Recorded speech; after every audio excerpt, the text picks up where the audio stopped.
मरहबा collection mall, readymade कपड़ों का भरपूर खजाना, jeans pant, T shirt, cargo pant, night pant, बच्चे और बच्चियों के लिए अच्छे खूबसूरत और उम्दा ड्रेस। पता याद रखें, जमुर हाई स्कूल मेन रोड, जैतून हजीन। हम ये मानते हैं कि आज पार्लियामेंट का इलेक्शन ये कोई उम्मीदवार शोभाताई बच्चाओं की लड़ाई नहीं है, ना ये शान हिंद की लड़ाई है, ना ये आसिफ शेख की लड़ाई है, ना ये एजाज बेग की लड़ाई है, ना ये डॉक्टर खालिद परवेज़ की लड़ाई है, ना ही ये मुफ्ती मोहम्मद इस्माइल की लड़ाई है। ये लड़ाई एक नज़रियात की है और इसीलिए हमने एक नारा लगाया कि जुड़ेगा मालेगांव, जीतेगा इंडिया। जो इंडिया अलायंस है, इंडिया अलायंस में कांग्रेस के बाद सबसे ज़्यादा उम्मीदवार खड़ी करने वाली इस मुल्क में पार्टी समाजवादी है और इंडिया अलायंस में एक ताकत के साथ अखिलेश यादव लड़ रहे हैं यूपी में। जो कहा जाता है कि दिल्ली का रास्ता यूपी से होकर गुजरता है, अगर मैं ये कहूँ कि सबसे मजबूती से आज मुल्क में अगर कोई लड़ाई लड़ रहा है मजबूती और समझदारी से, तो हमारे ऑल इंडिया के सदर अखिलेश यादव साहब हैं, जो फ़िरका परस्तों से डट कर लड़ रहे हैं। और ये कोशिश है कि इस मर्तबा बीजेपी अलायंस को सत्ता से दूर रखा जाए। हम पूरे मुल्क में तो नहीं लड़ सकते, मगर हमारी कॉन्स्टिट्यूंसी धुलिया मालेगांव, यहाँ से हमारी कोशिश होगी कि कांग्रेस की उम्मीदवार जो इंडिया अलायंस की भी उम्मीदवार है शोभाताई बच्चाओ, उसे हम भरपूर हिमायत देते हैं और मालेगांव शहरियान से भी गुजारिश करते हैं कि इस लड़ाई को वो एक नज़रिए की लड़ाई रखें और एक ऐसा रिकॉर्ड बनाए कि इससे पहले पार्लियामेंट में वोट का वो रिकॉर्ड कभी ना बना हो। ये हमारी कोशिश भी रहेंगी, क्योंकि इस शहर में इलेक्शन का माहौल हो या फील्ड पे इलेक्शन लड़ने की बात हो, वो निहाली वर्कर ही कर सकते हैं। सबसे पहले अगर इलेक्शन को सामने रखकर हमने सबसे पहले संविधान सुरक्षा यात्रा निकाली, उसके बाद दूसरी पार्टियों ने भी जलसे रखे, मगर फील्ड पे अभी तक काम नहीं हुआ। आप अब देखेंगे एक दो दिन में कि इस शहर में निहाली वर्कर फील्ड पर भी काम करेंगे। हम यादी के लिए अभी 4 हिस्से मालेगांव शहर में बनाए हैं। आगरा रोड का शुमाली हिस्सा, नयापुरे का इस्लामाबाद रविवार वार्ड और गुरुवार वार्ड का सैलानी चौक, इन हिस्सों में हम यादी पर कामकाज शुरू करेंगे। और हमारी कोशिश यही है कि इस मर्तबा मालेगांव शहर का अपना दबदबा बना रहे और मालेगांव शहर जिस तरह से वोट करता है उसका रिज़ल्ट भी पॉजिटिव आए, ऐसी हमारी कोशिश इस इलेक्शन में रहने वाली है। हमने पीछे भी कई इलेक्शन लड़े, मगर मालेगांव शहर को जो करना चाहिए था सेकुलर उम्मीदवार के लिए वो किया, मगर उसके नताइज जैसे आना चाहिए थे वैसे नहीं आए। आज हम शहर में घूमते हैं, कुछ लोगों की ये नाराज़गी भी है कि महाराष्ट्र में कोई मुसलमान उम्मीदवार महाविकास आघाड़ी ने नहीं दी। समाजवादी ने भी सीट मांगी थी, मगर महाराष्ट्र में समाजवादी को भी सीट नहीं दी गई। अगर समाजवादी को सीट दी गई होती तो हो सकता कि माइनॉरिटी कोई मुस्लिम चेहरा महाराष्ट्र में लड़ रहा होता, मगर कोई अबू आसिम आज़मी साहब भी इस लाइन पर काम कर रहे हैं कि आज ये लड़ाई में बढ़तरी बताने का मौका नहीं है। हाँ, जो लोगों की ये नाराज़गी है कि किसी मुस्लिम उम्मीदवार को टिकट नहीं दिया गया, तो नाराज़गी बताने का कांग्रेस पार्टी से इस बार मौका नहीं है। बहुत जल्द वो मौका भी मिलेगा जब हम हमारी नाराज़गी भी कांग्रेस पार्टी को इस सवाल पे भी बता सकते हैं, मगर वो नाराज़गी बताने का आज हमारे पास मौका नहीं है इस इलेक्शन में। मैं जो बोला कि बहुत जल्द ही एक और इलेक्शन आएगा, उस वक्त हम हमारी नाराज़गी भी कांग्रेस पार्टी को बताएंगे, मालेगांव शहर बताएगा, ताकि आगे ऐसा है कि कुछ बात ऐसी होती है कि हिकमत के तौर पर अगर कोई चीज़ गलत भी है तो उसको उस वक्त बर्दाश्त कर लिया जाता है, मगर वो बर्दाश्त जो किया जाता है वो वक्ती होता है। जब वक्त आता है, जब वक्त आएगा तो कांग्रेस पार्टी से नाराज़गी भी मालेगांव शहर बताएगा। मगर आज हम यही चाहते हैं कि शोभाताई बच्चाओं को मालेगांव शहर, मालेगांव आउटर, जहां हम काम कर सकते हैं, इन सब हिस्सों से भरपूर वोट मिले और वो अक्सरियत से कामयाब हो, बड़ी अक्सरियत से कामयाब हो, हमारी ये कोशिश रहने वाली है। पीछे भी मालेगांव में बहुत सारे भरपूर वोट मिली सेकुलर उम्मीदवार को, लेकिन मालेगांव के वोट की अहमियत वाज़ेह नहीं हो पाई है। हाँ, मैं तो ये बात माना, लेकिन इस मर्तबा इलेक्शन का कहीं ना कहीं माहौल अलग है। जो हिंदुस्तान भर से खबरें आ रही है और जो हमने भी आसपास के जो बीजेपी के उम्मीदवार हैं उनसे कहीं ना कहीं नाराज़गी है। आज मजहबी जो जुनून था, मैं ये तो नहीं कहता वो ख़त्म हो गया, मगर बहरहाल 2014 और 2019 वाला जुनून इस मर्तबा नहीं है। तो कहीं ना कहीं मौका है। हमारा काम जो है हमको वो ईमानदारी से करना है, वो हम करेंगे। और बाकी का उम्मीदवार जो है कांग्रेस पार्टी की, वो अपने तौर पे कोशिश कर रहे हैं। कल उनके शिशिर कोतवाल जो एमएलए हैं और उनके सौहर डॉक्टर बच्छाव और कुछ लोग ऑफिस पर आकर हमारे जिम्मेदारों से मुलाकात किए और उन्होंने जो दूसरे कॉन्स्टिट्यूंसी की जो रिपोर्ट बताई कि यार हम ये कोशिश कर रहे हैं, अगर उस तरह की उनकी कोशिश है तो रिज़ल्ट इंशाल्लाह अच्छा आएगा। इलेक्शन में इलेक्शनी यादी में बहुत ज़्यादा शिकायत है, क्या मनसूबाबंदी आती है? इलेक्शनी यादी में हमेशा शिकायत रहती। सबसे पहले तो बीएलओ जो है वो हमेशा कभी यादी या स्लिप नहीं बांट सकता।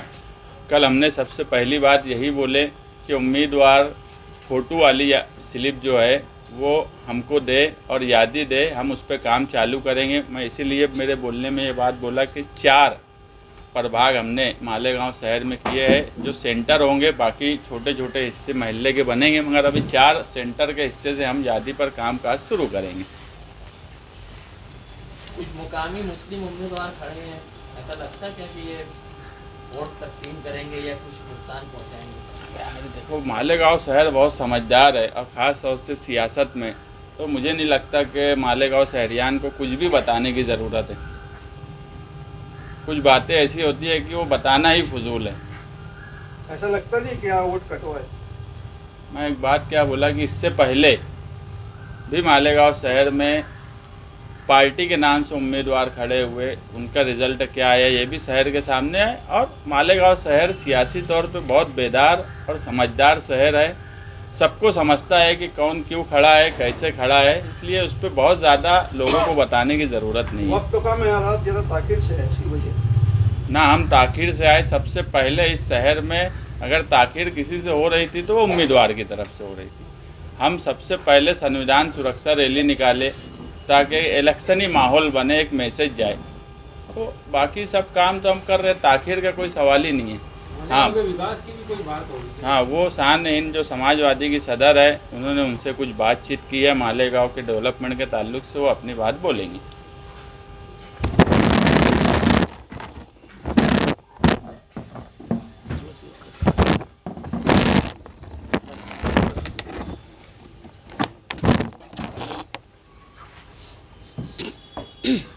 पार्लियामेंट का ये इलेक्शन जो है वो इलेक्शन इक़्तिदार पाने वाला इलेक्शन नहीं है। 2014 के बाद से जो हिंदुस्तान के हालात हुए और ये बात जो बोली जा रही है कि संविधान खतरे में है, हिंदुस्तान की सालमियत खतरे में है, तो ये इलेक्शन जो है वो इक़्तिदार पाने वाला इलेक्शन नहीं है। ये इलेक्शन जो है ये सिक्योरिटी और सर्वाइव वाला इलेक्शन, अक़लियत को बचाने वाला इलेक्शन है कि वो अपने आप को महफूज रखे। इसलिए इस इलेक्शन में हम ज़्यादा ये मांग रखेंगे कि हम अक़लियत से कोई उम्मीदवार होना चाहिए था या कुछ ऐसा हमारे शहर के लिए बहुत ज़्यादा फ़ायदेमंद उम्मीदवार रहे। ऐसी उम्मीद माजी में भी नहीं की गई थी किसी और पार्टी से, ना मुझे लगता है कि अभी इस इलेक्शन में की जा रही है। लेकिन इसके साथ साथ जो हालात हैं, अक़लियत पे जो दबाव है, इसके साथ साथ हम लोगों ने मालेगांव शहर के लिए उनसे कुछ बातें की थी जिन पर उन्होंने हामी भरी उम्मीदवार ने। सबसे पहले ये कि मालेगांव शहर जो है वो सनत से जुड़ा हुआ, सनत पार्चा बाफी से जुड़ा हुआ है। यहाँ की सनत पावर लूम सबसे बड़ी सनत है जहाँ मसाइल बहुत ज़्यादा है और इसकी नुमाइंदगी ना असम्बली में ना पार्लियामेंट में हो रही। लेकिन हम लोगों ने उनसे बात की कि जिस तरह हमारे ऊपर सेंट्रल गवर्नमेंट, स्टेट गवर्नमेंट ऐसे कानून लगा देती है जिसकी वजह से सनत वाले परेशान हो जाते, तो उसके लिए वो हमारी मदद करेगी। वो चाहे वो साहब निहाल साहब जो कहा करते थे कि माल जो पक्का माल बिकवाना और कच्चा माल ख़रीदने में गवर्नमेंट मदद करे, इसके लिए हमने उनसे मांग की, जिस पर उन्होंने हामी भरी।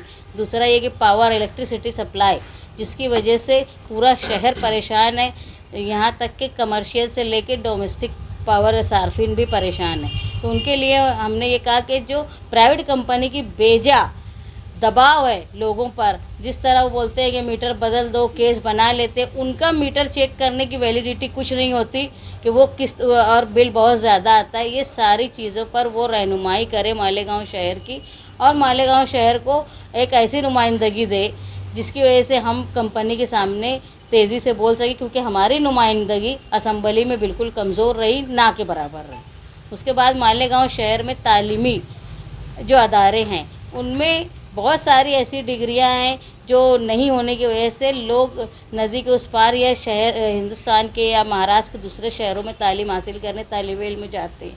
इसके ताल्लुक़ से उनसे कहा गया है कि आप हमको मदद करेंगे कि मालेगांव शहर में तालीमी अदारे अपना आगे डिग्री लाने का काम करें, जिसमें मालेगांव शहर के बच्चे यहीं महफूज रहे, आज के जो हालात हैं वो बाहर जाकर तालीम हासिल करने के लिए परेशान न रहे। दूसरी सबसे बड़ी मांग जो हमारी जनता दल के साथ साथ आज समाजवादी की तरफ से है कि तलवाड़ा डैम से जो पाइपलाइन आ रही वो पाइपलाइन में बहुत ताख़ीर हो रही है, उसको पाइपलाइन के काम को जल्दी पूरा कराने में वो हमारी मदद करें।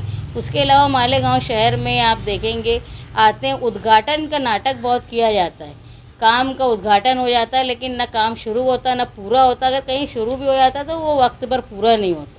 आप आगरा रोड की एक मिसाल देख लेंगे, जो ऐसा है कि आप पीछे का हिस्सा ख़त्म होते होते आगे का हिस्सा ख़राब होने लगता है। तो इसलिए जो है वो उद्घाटन और एक टाइम लिमिट, उद्घाटन होने के बाद काम की एक टाइम लिमिट तय कर दी जाए जिस पर काम जल्दी हो। ऐसी हमने बड़ी बड़ी बातें उनसे की है, बहुत छोटी छोटी बातें तफसील में आगे बताया जाएगा।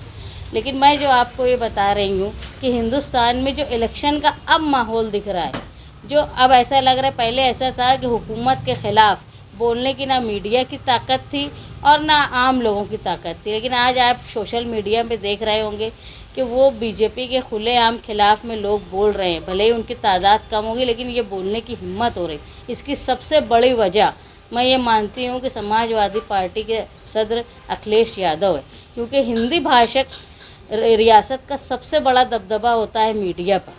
आप देखेंगे नॉर्थ ईस्ट की और दूसरी जगह की साउथ की खबरें इतनी नहीं आती जितनी खबरें मैदानी इलाकों के हिंदी भाषी के इलाकों की आती है। और अगर कांग्रेस का, आप जानते हैं कि कांग्रेस का वजूद यूपी में क्या है, यूपी जो है सबसे बड़ी रियासत है, सबसे ज़्यादा सीटें पार्लियामेंट की वहाँ है और जिस पे मीडिया का सबसे ज़्यादा फोकस होता है वो यूपी है। अगर अखिलेश यादव उनके साथ नहीं लगे होते तो मुझे नहीं लगता कि हिंदुस्तान में जो आज एक माहौल बना है वो बन पाता। इसलिए इंडिया के सबसे ज़्यादा जानदार अगर कोई पार्टी है तो वो समाजवादी पार्टी है। न सिर्फ समाजवादी पार्टी जो है वो इंडिया में लड़ रही है अक़लियत के लिए, बल्कि बड़े बड़े मुश्किलात का सामना कर रहे हैं। आपने देखा है कि एक अपनी मजहबी रसूमात अदा करने के लिए अखिलेश यादव मंदिर में गए, उसके बाद वहाँ पे मंदिर धोया गया। तो आप समझ लो कि किस तरह की तफरका वहाँ पर फैलाया जा रहा है। उसके बावजूद भी लड़ रहे हैं समाजवादी पार्टी के लोग, जो काबिल तारीफ़ है। मैं ये मानती हूँ कि चाहे वो समाजवादी पार्टी के लोग हों, चाहे आरजेडी के लोग हों, वो जिस तरीके से ताकत से लड़ रहे हैं, वो कांग्रेस के लीडर भी उतनी ताकत से नहीं लड़ रहे हैं जो मुश्किलात का जो सामना कर रहे हैं। मैं बहुत खुशी के साथ इस बात का इजहार करती हूँ कि कहीं ना कहीं जनता परिवार या समाजवादी सोच रखने वाले उन्होंने आज हिंदुस्तान में एक कायम रखा है सेकुलरिज़म को, और उसके लिए कुर्बानी दे रहे हैं। सीट शेयरिंग का मामला जब तक नहीं हुआ था, इसके बावजूद भी अखिलेश यादव साहब ने अमेठी और रायबरेली की सीट छोड़ दिया था, इनकी नाराज़गी होने के बावजूद भी। ये एक बड़ी मिसाल है कुर्बानी की। और हम लोग ये महसूस करते हैं कि मालेगांव शहर में भी जिस तरह हिंदुस्तान के माहौल है, मजहबी तंजीमों ने इस इलेक्शन में ज़ाहिरी तौर पे कोई ऐलान, कोई ऐसी कोशिश नहीं बताना चाहिए, जिसकी वजह से फ़िरका परस्तों को ये बोलने का मौका मिले कि एक मज़हब, एक समाज एक तरफा जमा हो गया है। अगर कोई मजहबी तौर पे वोट मांगने की कोशिश इस इलेक्शन में करता है तो मैं मानती हूँ कि उनकी नीयत पर शक करना चाहिए। और कोई सवाल? के लिए कोई जलसा वगैरह? हाँ, 17 तारीख को जुमा के दिन एक जलसा समाजवादी की तरफ से रहने वाला है, उसकी तैयारी कर रहे हैं। बाकी हम स्लिप पे और डोर टू डोर कन्वेंसिंग की तरफ ज़्यादा ध्यान देंगे और एक जलसा इस पूरे इलेक्शन में एक जलसा करेंगे। इस चुनाव में ऐसा नहीं लगता था कि इंडिया अलायंस की पार्टियों को स्टेज पे आने की ज़रूरत थी ताकि आवाम में एक अच्छा पैगाम किया था, सब अपना अपना स्टेज लगा रहे हैं? नहीं, मैं इससे पहले भी एक बात बोला कि हम बाराती हैं, दुल्हा कांग्रेस पार्टी है। कांग्रेस पार्टी के जिम्मेदारों का काम है या उनका काम था कि वो बुलाते या आते, मगर कोई कांग्रेस पार्टी के मुकामी जिम्मेदार ने आज तक ना हमसे मिले ना हमको बोला कि इलेक्शन में किस तरह से काम करना है या क्या करना है। उनकी तरफ से कुछ बोला नहीं गया। बाराती तो नहीं बुलाएंगे कि यार आ जाओ आ जाओ। 1999 में शायद शेख रशीद की सदारत में फतेह मैदान में जलसा रखा, आखिरी जलसा उस टाइम का माहौल जो मालेगांव सेंट्रल का माहौल है उसमें तमाम सियासी पार्टियों ने अपने नज़रियात को पेश कर दिया है। अब मुझे नहीं लगता कि आवाम सबको एक साथ देख के ही मुतमईन होंगी, क्योंकि सब समझ चुके हैं। जो वोटर है वो ये समझ रहे हैं कि उनको कहाँ वोट करना है, इसलिए लोगों को समझाने की बहुत ज़्यादा ज़रूरत नहीं है। लेकिन सबसे बड़ी ज़रूरत ये है कि लोग अपने घर से वोट देने निकले, ये सबसे ज़्यादा ज़रूरी है। और ये काम जो है वो डोर टू डोर जाके होगा, स्टेज सजाने से, ऐलान करने से ये नहीं होगा। नहीं, कुछ चेहरे छुपे हुए हैं, किसी को निशान नहीं मालूम है तो कोई आके ऐलान ही नहीं कर रहा है। कुछ चेहरे छुपे हुए हैं। कौन ऐलान नहीं कर रहा? एमएलए साहब का अभी तक आया नहीं। मुझे नहीं लगता कि मालेगांव, एक बात समझ लो, उनकी पार्टी का ऐलान हो गया। एमएलए साहब की ऐलान की ज़रूरत ही मालेगांव शहर को नहीं है, ना मालेगांव के वोटर को है। मुझे कहीं से कुछ ही का वो नहीं लगा कि यार एमएलए साहब बोले नहीं है या बोलने वाले हैं, वो ज़रूरत ही नहीं है। वो बोले नहीं बोले कोई फ़र्क नहीं पड़ने वाला है मालेगांव शहर ना किसी के फैसले की इंतज़ार आवाम कर रही। अरे तुम्हारा पोस्टर एकदम क्लियर है, ढुलमुल नहीं है। समाजवादी का निशान भी है, पंजा निशान भी है और शोभाताई का निशान भी। नहीं तो वरना लोग को निशान भी नहीं मालूम है कि यार ये लड़ रहे हैं, उसका निशान क्या नहीं। वो जब लड़ रहे साफ सुथरा मामला दिखाई दिया। हाँ, साफ ही होना चाहिए। जब तुम जिसके साथ लड़ रहे हो, मैं एक बात बोल दूं कि पिछले इलेक्शन में भी इस शहर में क्या हुआ, वो जलसा जिस दिन हमारा रहेगा हम बताएंगे कि कौन खुल के क्या था और छुप के क्या था। हो सकता है वो लोग हमारे साथ में हो पिछली बार, मगर उस वक्त क्या किया गया था पार्लियामेंट के इलेक्शन में, ये भी मुझे मालूम है। उस जलसे में हम वो भी बताएंगे। हम भी देख रहे हैं कि 8-10 दिन में क्या होता, क्योंकि मैं बोला है कि कुछ मामले में जहाँ पर मालेगांव शहर के तमाम ही सियासी लीडरान की सोच खत्म होती, एक सियासी लीडर वहाँ से सोचना शुरू करता।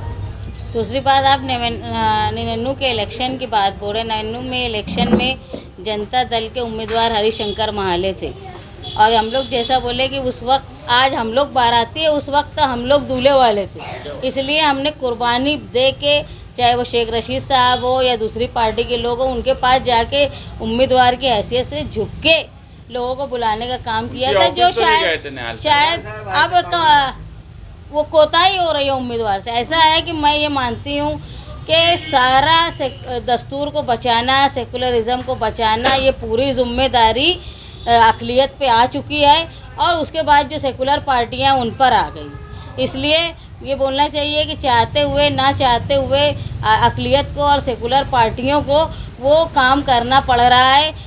बड़ी पार्टियों को जिस तरह बड़ी पार्टी को कुर्बानी दे के काम करना चाहिए था, वो काम न पिछले 4 स्टेट के असेंबली इलेक्शन में कांग्रेस ने किया और ना वो अभी करते हुए दिखी। मैं आपको बोल रही हूँ कि सेकुलरिज्म बचाने के जो बड़े 2 लोग हैं, बड़ी 2 स्टेट यूपी और बिहार, वहाँ सबसे बड़ा काम करने वाले अखिलेश यादव और लालू प्रसाद यादव की फैमिली है। वो लोग अपनी पार्टी की तरफ से, यहाँ तक कि आप देखेंगे पिछले दिनों ईडी की उनके ऊपर इंक्वायरी हुई, जो आरजेडी के लोग हैं, उनके बाद